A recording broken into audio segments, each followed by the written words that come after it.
bien tous ces sujets qu'elle a vus, mais en fait, ce qu'elle dessine, ce n'est pas ce qu'il y a devant nous, mais c'est quelque chose qu'elle avait enregistré dans sa tête il y a bien longtemps. Elle dessine ce qu'elle croit doit être un cheval. Elle dessine ce qu'elle croit doit être un mur et les arbres aussi. Mais regardez bien ce qu'il y a la vérité. Et ce qu'elle a fait n'était pas la vérité. Quand on plisse les yeux, on voit que formes, 3 grandes formes. En bas, une forme claire, au milieu, une forme foncée, et puis en haut, une forme claire encore. Comme les autres exemples, on regarde que les grandes formes pour les placer bien où elles se trouvent. Comme ça, on peut travailler dans les petites formes qui se trouvent dedans. Donc, une fois ces grandes formes placées, je vais toujours plisser mes yeux et commencer à poser les formes qui se trouvent dans les grandes formes. Donc, je me pose la question, y a-t-il des parties de chaque forme qui sont plus claires et plus foncées? Et bien sûr, la réponse est oui. Donc, je pose mes formes plus foncées en sachant toujours que dès que je pose une forme, il y a une autre forme à côté qui est produite. Si on parle du sujet comme ce que vous appelez le cheval, moi, je les vois toujours comme formes. Je commence par la forme plus importante de ce sujet-là, qui est un ovale au milieu. Ensuite, je pose encore ce que j'appelle les auxiliaires. Vous allez les appeler le cou, les jambes. Et chaque fois que je pose ces formes, je regarde les espaces qui sont créés entre les formes. Remarquez aussi, et ceci est assez important, que partout dans mon dessin, les bordures de mes formes ne sont pas très nettes. Il y a une raison pour ceci. Si les bordures sont nettes, si on dessine les bordures nettes, le cerveau va tout de suite trouver les erreurs dans notre dessin. Par contre, si on fait le contraire, si on laisse les bordures floues, le cerveau va trouver la bonne forme dans sa tête. Regarde cette image-là. On voit qu'il y a les erreurs, on voit tout de suite qu'il y a les erreurs. Tandis que là, avec le flou de l'image, on imagine que c'est plus réel. Remarquez aussi les autres chevaux, ce que vous appelez chevaux.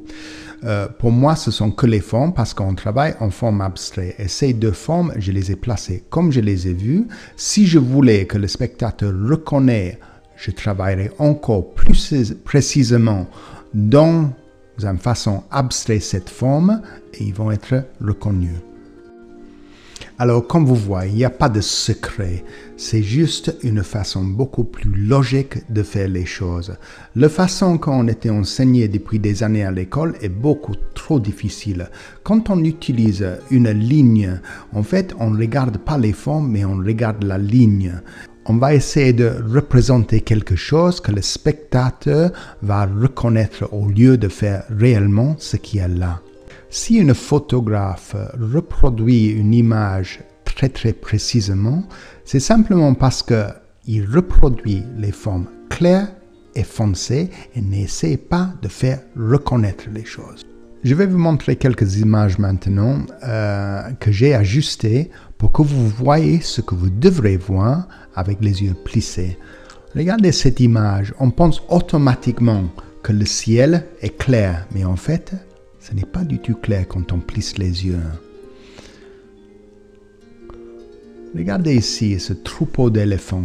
En fait, ce n'est qu'un triangle avec des trous qu'on va régler en plissant les yeux et chercher les espaces.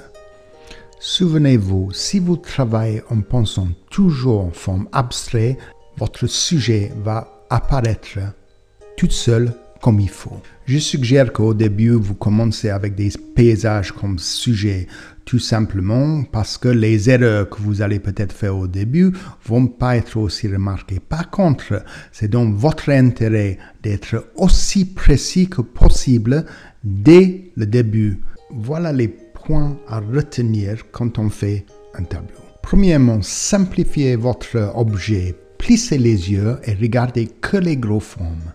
Deuxièmement, quand vous placez vos formes, dessinez-les de l'intérieur vers l'extérieur. Ne faites pas les contours. Quand on fait les contours, on a tendance de regarder les contours et pas les formes. C'est beaucoup plus facile de commencer à l'intérieur vers l'extérieur.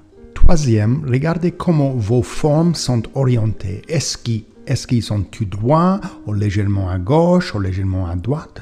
Pour faire cela, il faut imaginer une ligne verticale vers le haut. Pareil pour les formes horizontales, il faut imaginer une ligne horizontale. Quatrième, souvenez, dès que vous faites une forme, il y a toujours une autre forme qui est créée à côté. Il faut que vous vérifiez si cette forme qui est créée est juste. Cinquième, et peut-être ça devrait être le numéro 1, gardez vos yeux plissés tout le temps quand vous regardez vos sujets et quand vous êtes en train de faire votre tableau. Sixième, souvenez-vous ce qu'on avait fait avec l'image avec des chevaux. On avait dessiné les formes en laissant toujours les bordures très floues. Comme ça, le cerveau va trouver la bonne forme et la bonne image. Le contraire est aussi vrai quand les formes sont trop bien dessinées, trop nettes, on va tout de suite trouver les erreurs. La suggestion dans la peinture est un élément très fort qu'on apprend à utiliser. Dernièrement, et ceci est très important, sachez que votre cerveau va toujours essayer de représenter quelque chose et pas forcément faire ce qu'il y a devant vous. Au milieu de votre tableau, sans doute, vous allez regarder et vous dire « ça ne ressemble à rien ». Mais soyez confiants, si vos formes sont justes et vos espaces sont justes, votre tableau doit être juste. Ça ne peut pas être autrement. Le but de cette vidéo n'est pas qu'on fait de vous les peintres hyper réalistes, mais plus que vous sachiez qu'une fois qu'on peut tout faire, on peut ensuite changer les choses, changer des couleurs, changer des formes, inventer de nouvelles choses. Après tout, c'est ça la peinture.